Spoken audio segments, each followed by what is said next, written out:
नमः शिवाय। ओम श्री शाम शिवाय नमः। दोस्तों नमस्कार, हमारा नाम योगेश शुक्ला है और आप इस समय इस पर संदेश देख रहे हैं। शिव पुराण की पुस्तकों को पढ़ने से पहले या सुनने से पहले शिव रूप में उनका पूजन करना चाहिए। ये बात शिव पुराण में लिखी हुई है, पिछले अध्याय में हम बता भी चुके हैं। तो आपकी स्क्रीन में जो शिव पुराण की 2 पुस्तकें हैं, प्रमाणित पुस्तकें हैं, इनका आप दर्शन कीजिए, मन एकाग्र कीजिए और इनका प्रणाम कीजिए। फिर आगे हम आपको भोलेनाथ के असली दर्शन करवाते हैं। ये भगवान भोलेनाथ का असली रूप है जो शिव पुराण में लिखा हुआ है कि सदा शिव परम ब्रह्म परमात्मा इन्हें कहा गया है। तो इनके 5 मुख हैं, 5 मुख के अलग अलग कार्य हैं, शिव पुराण में बताया गया। पिछले अध्याय आप देख लेना, हमने सब बताया शिव पुराण जो लिखा हुआ है। और प्रत्येक मुख में 5 मुख, प्रत्येक मुख में इनकी 3-3 आंखें, त्रिनेत्र हैं और तमाम जिनके आभूषण होते हैं उससे लदे हुए हैं। तो चलिए अगला अध्याय शुरू करते हैं। कल हमने आपको शिव महापुराण के विद्येश्वर संहिता का 16वां अध्याय सुनाया था। 16वां अध्याय काफ़ी बड़ा था तो कुछ भाग रह गया था, उसको हम आज आपको सुनाएंगे।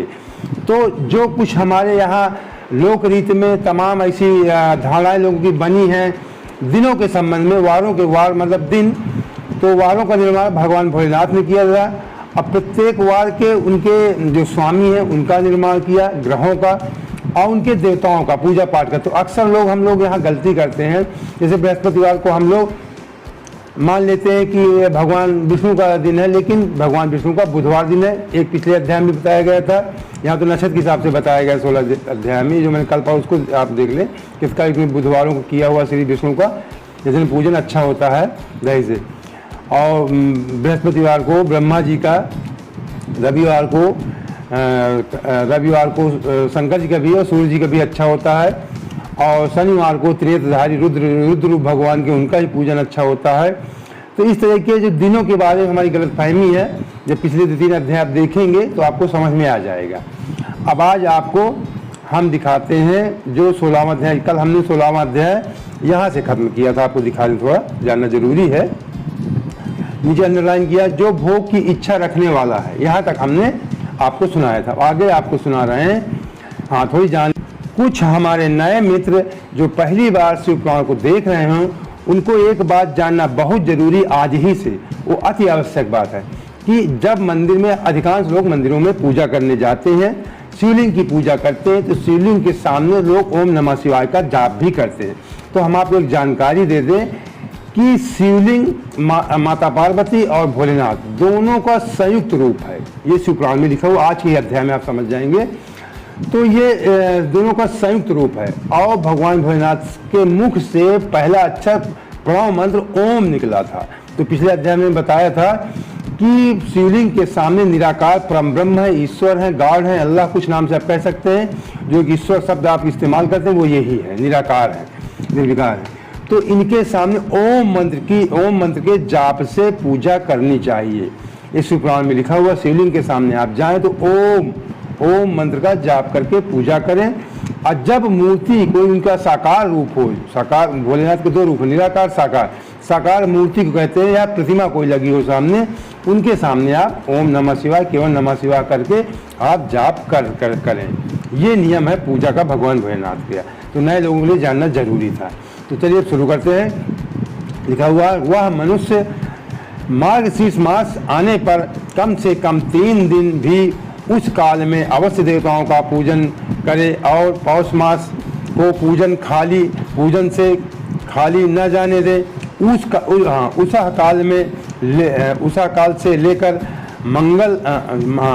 से लेकर संगो काल तक की पौष मास में पूजन का विशेष महत्व बताया गया है। पौष मास में पूरे महीने भर जितेंद्री और निराहार रहकर द्विज प्रातः काल से मध्याह्न काल तक वेद माता गायत्री का जप करें। ये द्विज शब्द ब्राह्मणों के लिए होता है, जप करें। तत्पश्चात रात को बाकी पूजा सभी लोग कर सकते हैं, तो कोई उससे मतलब नहीं है। होता कि ये पठन पाठन का काम ब्राह्मण अक्सर पहले किया करते थे, तो उनके लिए कि वो लोग ऐसा करें। बाकी तो देवी देवता सब भोलेनाथ ऐसे देवता है, सभी जाति, सभी धर्म, सब पूरे ब्रह्मांड के देवता है, सभी सबकी दया करते थे, सब लोग पूजा पाठ करें। पौष मास में पूरे महीने भर जितेंद्रियों को निराहार रहकर द्विज प्रातः काल से मध्याह्न काल तक वेद माता गायत्री का जप करें। तत्पश्चात रात को सोने के समय तक पंचाक्षर आदि मंत्रों का जप करें, जैसे नमः शिवाय है। ऐसा करने वाला ब्राह्मण ज्ञान पाकर शरीर छूटने के बाद मोक्ष प्राप्त कर लेता है। द्विजेतर नर नारियों को त्रिकाल स्नान और पंचाक्षर मंत्र के ही निरंतर जप से शुद्ध ज्ञान प्राप्त हो जाता है। इष्ट मंत्रों का सदा जप करने से बड़े से बड़े पापों का नाश हो जाता है। पौष मास में विशेष रूप से महानैवेद्य चढ़ाना चाहिए। ये महानैवेद्य पहले ऋषि मुनि या राजा महाराजा जो पूजा पाठ करवाते थे, इस महानैवेद्य की व्यवस्था की जाती थी। आज भी आप लोग कर सकते हैं, ऐसा कोई इसमें संभव नहीं है। तो आगे लिखा हुआ है, प्रत्येक वस्तु में 12 की संख्या में जो भी वस्तुएं लिखी उनको 12 के गुणा करके समझें। चावल 12 भार 1, काली मिर्च 12 प्रस्थ 2, मधु घृत मतलब शहद और घी 12, कुंडो 3 12, मूंग 12, द्रोण 4, 12 प्रकार के व्यंजन घी में तले हुए, पुए लड्डू और चावल के मिष्ठान 12, प्रस्थ दही और दूध और 12 नारियल आदि फल, 12 सुपारी, कर्पूर, कत्था और 5 प्रकार के सुगंध द्रव्यों से युक्त 36 पत्ते पान के 36 पन्ने पत्ते पान से महान नैवेद्य बनता है।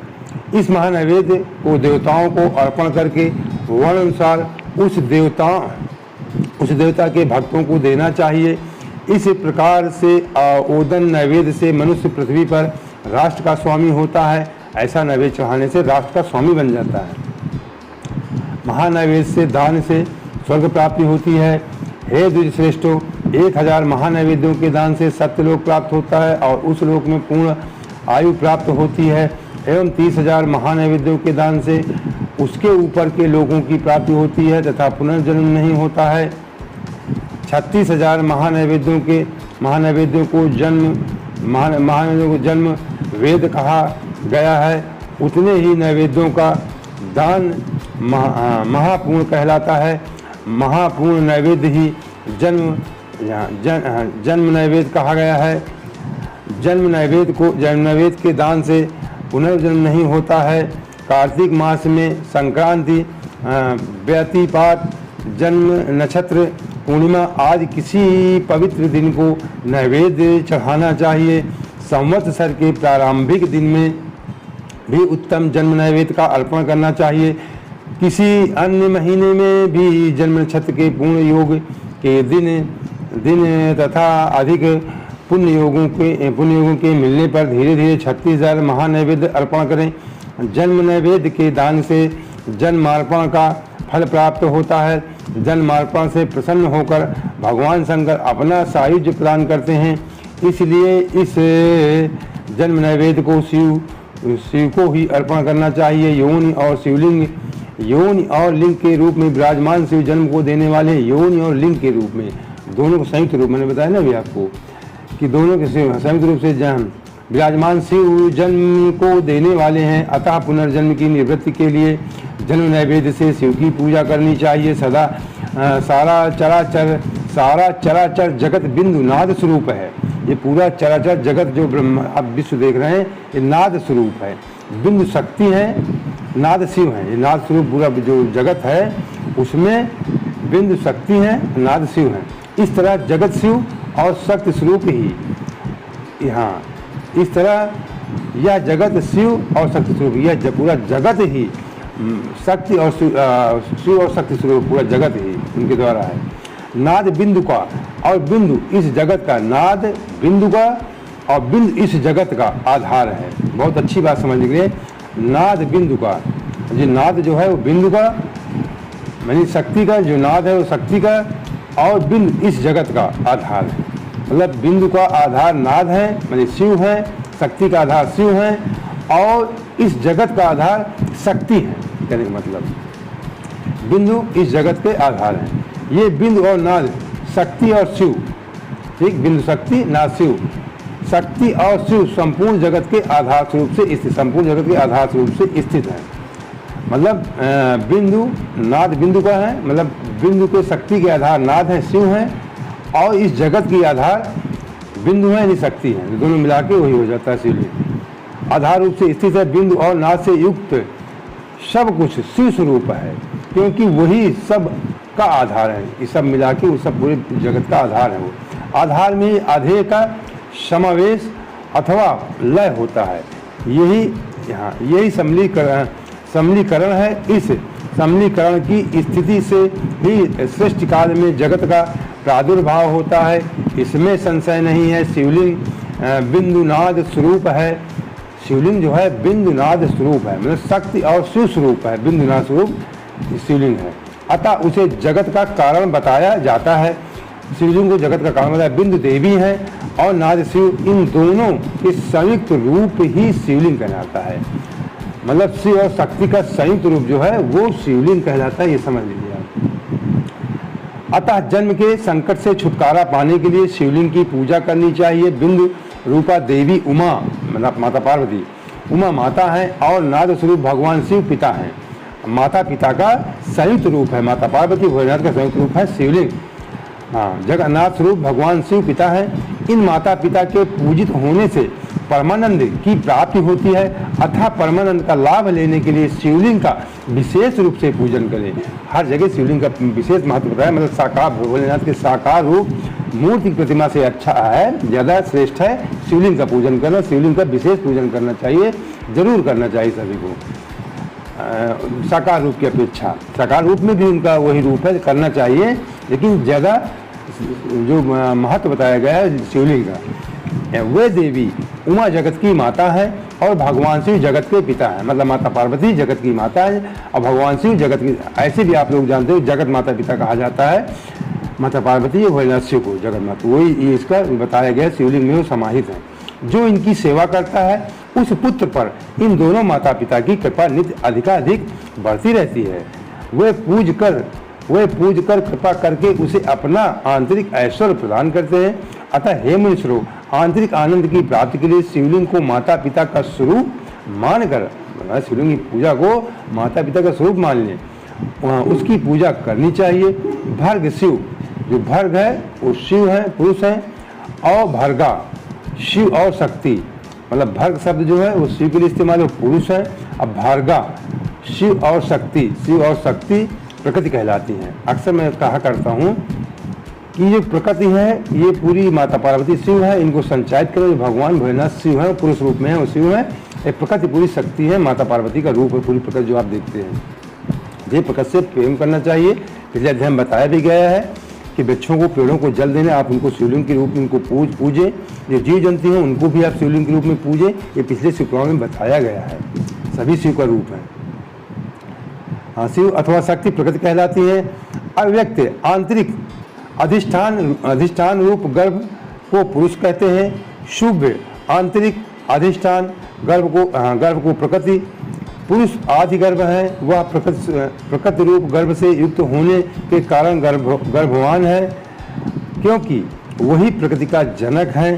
प्रकृति में जो पुरुष का संयोग होता है यही पुरुष से उसका प्रथम जन्म कहलाता है।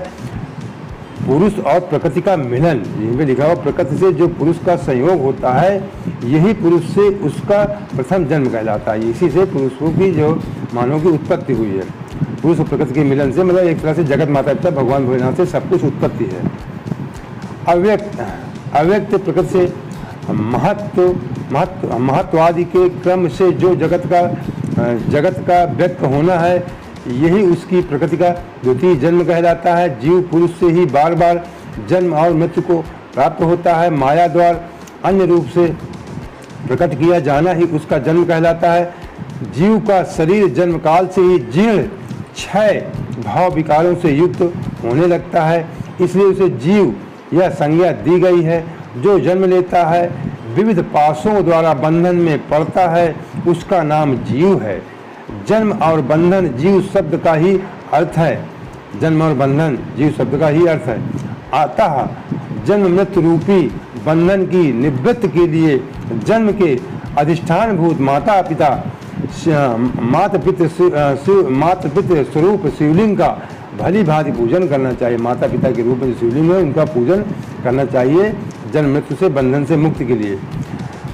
शब्दादि पंचतंत्र मात्राओं तथा पंचेंद्रियों से विषय ग्रहण करने से भा अर्थात वृद्धि को, भा अर्थात वृद्धि को, मतलब भा से वृद्धि और गा से गच्छति, है ना, करने वाले भा से भा अर्थात वृद्धि, गच्छति अर्थात प्राप्ति होती है।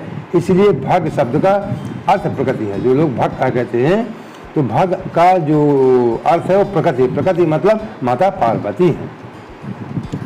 गच्छति प्राप्ति होती है। भोग ही भग का सुख शब्दार्थ है। भोग ही भग का शुद्ध मुख्य शब्दार्थ है। समझ लीजिए, जो हम लोगों ने भोग उपलब्ध हो, बार बार शब्द आता है, भगवान भोलेनाथ पूछे भोग की प्राप्ति को, भोग की प्राप्ति, तो भोग सुख सुविधा जो कहते हैं वो मुख्य शब्दार्थ है भग का। जो भग शब्द है जो प्रकृति है, प्रकृति के मतलब भग माने प्रकृति होती है, और भग का ही मुख्य शब्दार्थ है भोग। तो प्रकृति से ही भोग प्राप्त होगा, समझ लीजिए। मुख्य भग प्रकृति है और भगवान शिव कहे जाते हैं। मुख्य भग प्रकृति है और भगवान शिव कहे जाते हैं। भगवान ही भोग प्रदान करते हैं, दूसरा कोई नहीं दे सकता है। मतलब भगवान ही भोग सुख सुविधा प्रदान करते हैं, दूसरा इस जगत में कोई देने वाला नहीं सुख सुविधा आपको। भगवान भोलेनाथ ही सुख सुविधा प्रदान करते हैं। भग प्रकृति, प्रकृति जो भाग है, प्रकृति है माता पार्वती का स्वरूप भगवान ही विद्वानों द्वारा भग कहा जाता है। भग प्रकृति जो है वो स्वामी भगवान ही, वह हाँ भग प्रकृति का स्वामी भगवान ही विद्वानों द्वारा भग कहा जाता है। भग प्रकृति से संयुक्त परमात्म लिंग और लिंग संयुक्त भग प्रकृति, लिंग संयुक्त भग प्रकृति, बहुत अच्छी बात की है। लिंग संयुक्त, लिंग से संयुक्त भग प्रकृति, प्रकृति संयुक्त है ही इस लोक और परलोक नित्य भोग प्रदान करते हैं। सुख सुविधाएं इस लोक परलोक में भी भोग प्रदान करते हैं।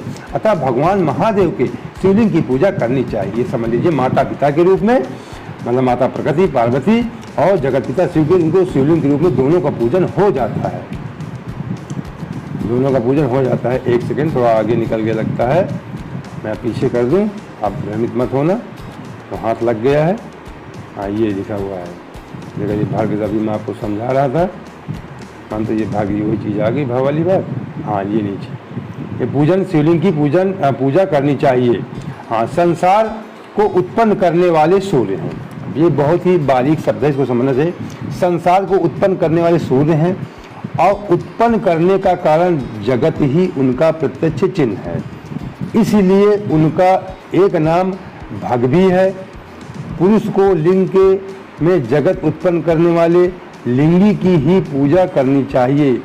ये सूर्य शब्द पिछले बताए गए थे, भगवान शिव ने अपने लिए रविवार का दिन निश्चित किया था, इसलिए कहा जाता है। संसार को उत्पन्न करने वाले सूर्य हैं, उत्पन्न करने कारण जगत ही मोक्ष प्रत्यक्ष चिन्ह है, इसलिए उनका नाम भाग्य भी है। पुरुष को लिंग के जगत को उत्पन्न करने वाला लिंगी की ही पूजा करनी चाहिए। श्रेष्ठ के अर्थ को बताने वाले चिन्ह के रूप में उस लिंग कहा जाता है। श्रेष्ठ के अर्थ को, जो पूरी श्रेष्ठ है, इसको अर्थ को, इस ब्रह्मांड को, पूरे श्रेष्ठ को समझने के लिए जो चिन्ह का इस्तेमाल किया गया वो लिंग कहा जाता है। लिंग महापुरुष शिव का बोध कराता है। लिंग जो है महापुरुष शिव का बोध कराता है।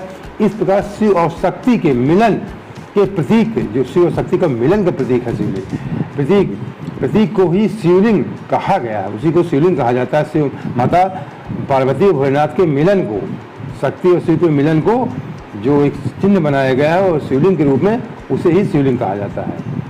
आप अपने चिन्ह के पूजन से प्रसन्न होकर महादेव उस चिन्ह के कार्य रूप जन्मादि को समाप्त कर देते हैं तथा पूजक को पुनर्जन्म की प्राप्ति नहीं होती है। अतः सभी लोगों को यथा प्राप्त बाह्य और मानसिक, मतलब बाहरी और आंतरिक मानसिक गोष्ठोपचारों द्वारा शिवलिंग का पूजन करना चाहिए। रविवार को की गई पूजा पुनर्जन्म का निवारण कर देती है। रविवार को महालिंग की प्रणव से पूजा करनी चाहिए। रविवार भगवान भोलेनाथ का दिन है। रविवार को महालिंग की प्रणव ओम से पूजा करनी चाहिए। ये मैं पिछले बताया भी, मैं प्रतिदिन शुरुआत में बता देता हूँ। प्रणव ओम, जो ओम मंत्र उसको प्रणव कहते हैं, तो शिवलिंग की पूजा सदैव प्रणव मंत्र से ओम से करनी चाहिए। वो निराकार रूप की पूजा, ये पिछले अध्याय में बताएगा, बहुत विस्तार से बताएगा, बार बार आता है। तो लिंग की पूजा ओम से लिखा है। रविवार को महालिंग की प्रणव की पूजा ओम से करनी चाहिए। और साकार जब मूर्ति रूप कहीं हो तो उनको आप ओम नमः शिवाय से कर सकते हैं। पूजा करनी चाहिए। उस दिन पंचगव्य से किया गया अभिषेक, मतलब रविवार के दिन बात हो रही है, उस दिन पंचगव्य से किया गया अभिषेक, उनका जो अभिषेक किया जाता है, नहलाया जाता है। अब पंचगव्य क्या जान लीजिए, उसे अधिकांश लोग जानते हैं, फिर भी गोबर, गौमूत्र मतलब गाय का गोबर, गाय का मूत्र, गोमूत्र, गोदुग्ध गाय का दूध, उसका दही और गोघृत, गोबर, गोमूत्र, दूध, दही, घी, ये 5 चीज़ों से पंचगव्य, ये पंचगव्य कहे जाते हैं। 5 गाय के 5 चीज़ों से पंचगव्य बनता है। गाय का दूध, गाय का दही, गाय का घी, इन तीनों के पहले उससे पंचगव्य बना लीजिए, उससे स्नान कराइए, अभिषेक कराइए। गाय का दूध, गाय का दही, गाय का घी, इन तीनों से पूजन के लिए शहद और शक्कर के साथ पृथक पृथक भी रखें।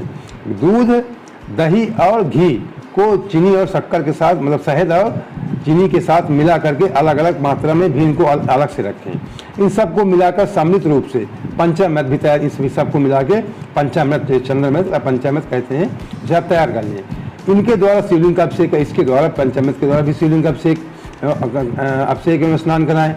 फिर गाय के दूध और अन्य के मेल से नैवेद्य, मतलब गाय के दूध से बने हुए व्यंजन बनाइए और अन्न को मिला करके खीर इत्यादि अन्न से मेल से नैवेद्य तैयार करके प्रणव मंत्र के उच्चारण से, मतलब ओम मंत्र प्रणव उच्चारण पूर्वक उसे भगवान श्री को अर्पित करें, भगवान श्री को समर्पित करें। उस भोग को संपूर्ण प्रणव को शिवलिंग कहते हैं। जो ओम शब्द है उसी को शिवलिंग, संपूर्ण प्रणव को शिवलिंग कहते हैं। स्वयंभू लिंग नाद स्वरूप होने के कारण नाद लिंग कहा गया है। यंत्र या अर्घा बिंदु स्वरूप होने के कारण बिंदुलिंग के रूप में विख्यात हैं। उसमें अचल रूप से प्रतिष्ठित जो शिवलिंग है वह मकार स्वरूप है, इसलिए मकार लिंग कहलाता है। सवारी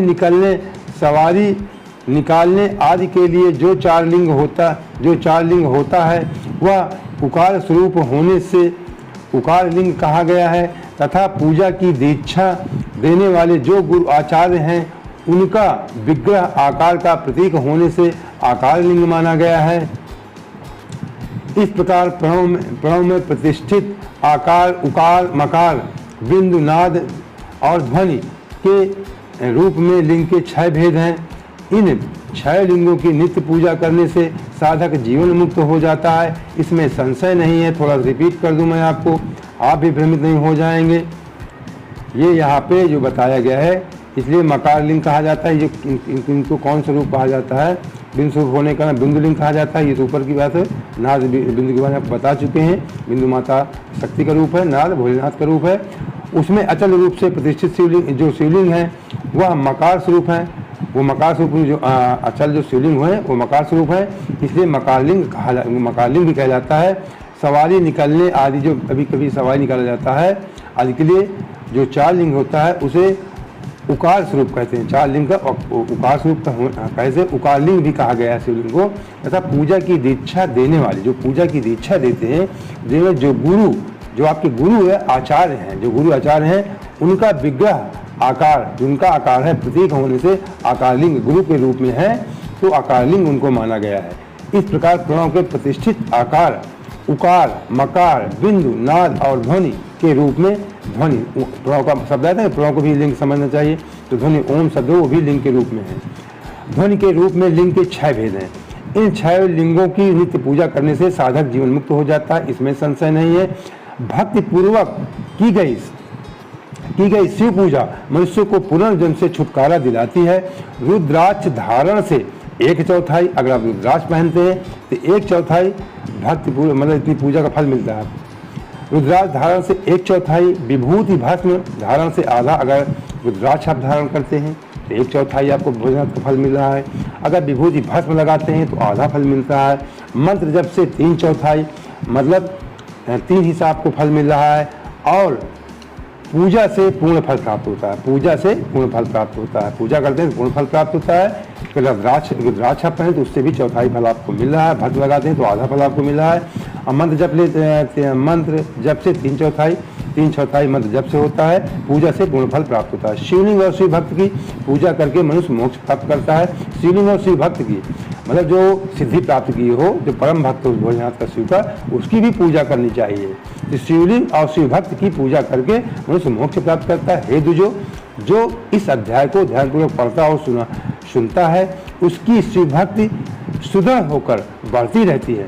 मतलब जो शिव पुराण को नित्य पढ़ता है या सुनता है, उसकी शिव भक्ति सुदृढ़ होकर बढ़ती रहती है, उसकी इसके प्रति लगन लग जाती है, भक्ति लग जाती है, क्योंकि शिव अपने ओर ऐसे निराकार परम ब्रह्म है। अभी तक हम भी अनभिज्ञ थे, आप भी अनभिज्ञ थे।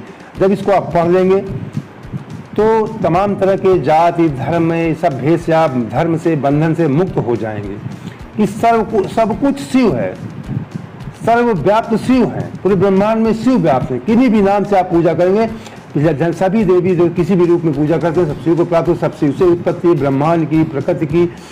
तो इसमें आप जब इसको पूरा अध्ययन कर लेंगे तो ये इस तरह के जिस समय हमारे समाज होता है, हिंदू मुस्लिम जाति धर्म सब भूल जाएंगे आप। सभी जीवों की पूजा के बारे में बताया गया, प्रकृति के पेड़ वृक्षों की पूजा सब शिवलिंग के रूप में है, सबकी पूजा करनी चाहिए। इसलिए शिव पुराण जरूर पढ़ना चाहिए। महाज्ञान प्राप्त होता है, ज्ञान नहीं, महाज्ञान मुझे भी प्राप्त हो रहा है, आपको भी प्राप्त हो रहा होगा, ऐसा मैं समझता हूँ। तो इसलिए भगवान भोलेनाथ सभी के देवता है, निराकार है, परम के मन में कोई विकार नहीं रहता। तो आप भी अपने मन में विकार किसी तरह का मत रखें, दूसरों को जन कल्याण के लिए इसको बताएं, कहानी को सुनाएं। जो नहीं मोबाइल के जिनके पास नहीं देख सकता है, पढ़ सकता है, उनको सुनाएं। और जो इसको आप शेयर करें जन कल्याण के लिए, जैसे हम आपके पास भेजते हैं, उसी आप भी दूसरों के पास शेयर जरूर कर दिया करें। माता में लाइक नहीं करती, लाइक कर दिया करें, इसमें कुछ आपको नहीं जाता है। अब पहली बार जो हमारे मित्र जुड़े हैं वो चैनल को सब्सक्राइब कर लें। माता बहने, चैनल के बगल में लाल से लिखा होगा, उसको छूने के बाद फिर 3 प्रकार के ऊपर निशान आएंगे, इसमें ऊपर आल लिखा होगा, आल को छू लीजिए। जब भी हम अगला वीडियो डालेंगे उसकी सूचना भी आपको प्राप्त हो जाएगी। ओम नमः शिवाय। ओम श्री शाम शिवाय नमः।